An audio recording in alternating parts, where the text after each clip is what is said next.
Mga ka-crypto, isa na namang makasaysayang balita ang dumating para kay XRP. Sa pagkakataong ito ay tinalo na niya ang isa sa pinakamalaking kumpanya sa buong mundo, si Uber, pagdating po sa market capitalization.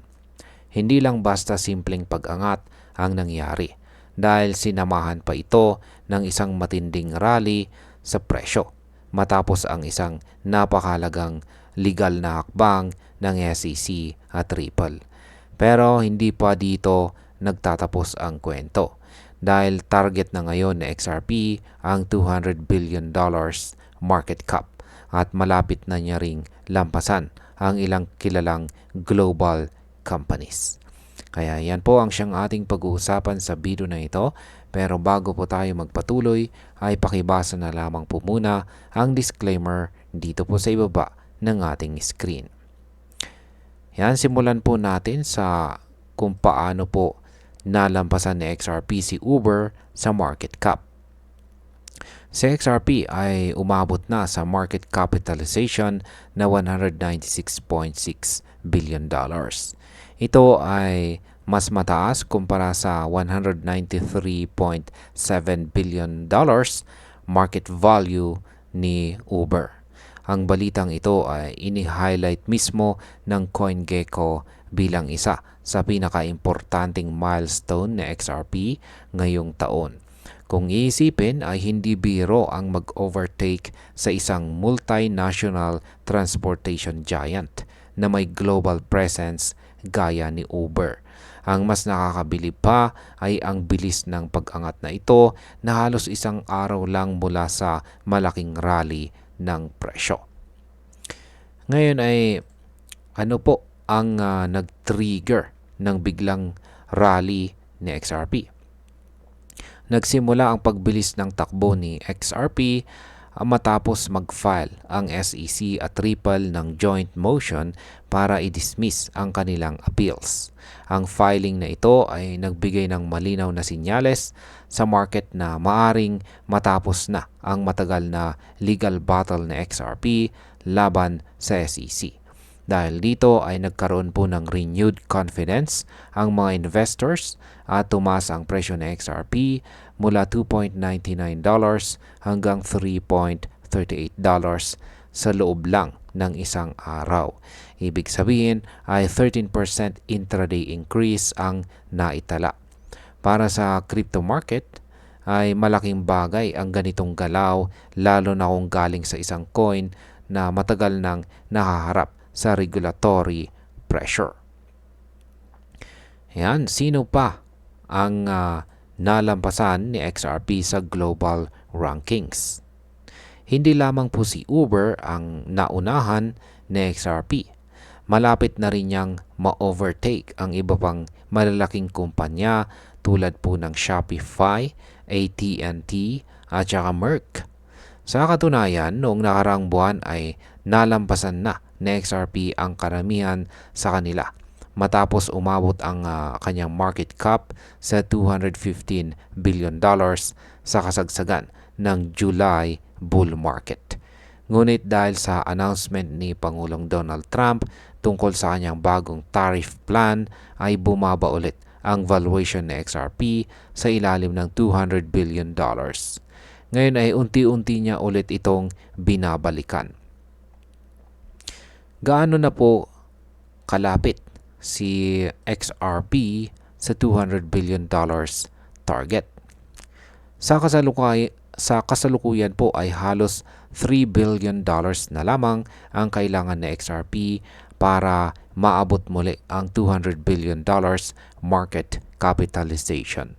Ang ganitong antas ay hindi lang simpleng numero dahil ito ay maglalagay kay XRP sa mas mataas na posisyon sa global market rankings kung ikukumpara sa ilang kilalang traditional na kumpanya. Ipinapakita nito na hindi lamang si XRP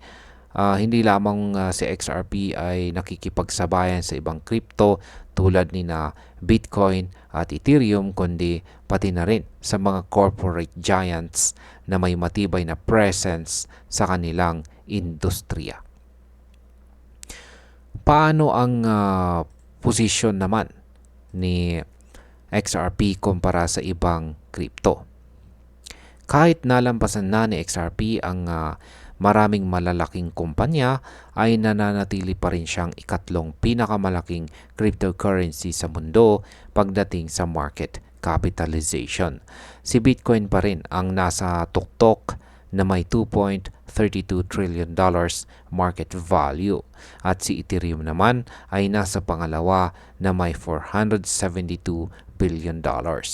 Ibig sabihin ay may napakalayo pang agwat bago mapantayan ni XRP ang dalawang crypto leaders na ito. Ngunit kung patuloy po ang momentum at suportado ng positibong legal developments, ay hindi po malayo mangyari na mas lumapit siya sa kanilang mga pwesto. At ngayon ay ano po ang ibig sabihin nito sa industriya ng crypto? Ang pag-overtake po ng XRP kay Uber ay hindi lang simpleng balita para sa mga traders. Isa itong patunay na ang crypto assets ay nagiging mas mahalaga na at mas competitive kumpara sa ilang traditional na kumpanya. Ito ay malinaw na indikasyon na ang blockchain technology at crypto adoption ay patuloy na lumalawak at nagiging parte ng mainstream financial system. Kapag nakikita ng mga institutional investors ang ganitong performance, ay mas nagiging bukas po sila na maglagay ng pondo sa mga crypto projects tulad ni XRP. At ayan, para po sa atin bilang mga Pinoy crypto enthusiast, ay isang malaking kumpiyansa po ang balitang ito. Nagbibigay po ito ng confidence boost. Ipinapakita nito na kayang makipagsabayan ni XRP sa pinakamalalaking kumpanya sa mundo. Sa praktikal na aspeto ay maaari itong magdulot ng mas mataas na trading volume at mas matatag na presyo sa short to medium term.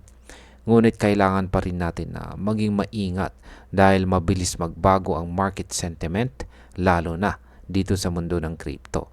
Ang mahalaga po ay maunawaan natin ang balita at gamitin ito para gumawa ng mas matalinong investment decisions.